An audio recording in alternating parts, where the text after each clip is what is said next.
Hazrat, could you explain why in the Holy Quran God Almighty speaks sometimes in the singular form and sometimes He speaks in the plural form? Sometimes speaks in the singular form, sometimes in the singular form to what? Referring to himself? Yes. Quite right, yes. You know, when Allah says I in the Holy Quran, most often than not, the situation demands that the oneness of Allah should be stressed there.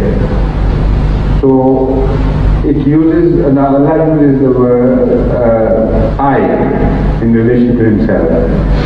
And when there is not the word nahnu or similar words indicating the plural are used, they mean that the whole kingdom of Allah is involved in that task.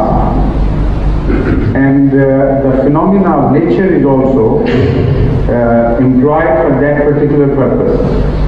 So there Nahnu means a kingdom, like the kings and the great emperors, they are singular yet they use the word Nahnu. We. That shows that they are telling that we are not alone. The whole kingdom is our servant. And whatever I wish, that would be the wish of the entire country and of the entire kingdom. So to emphasize that point of power, the word Nahnu is used. And this is a common usage in every language. So if you now read the Holy Quran with greater attention, then you will find you understand what I mean. There are very definite significances of the use of I as against the use of Nahnu.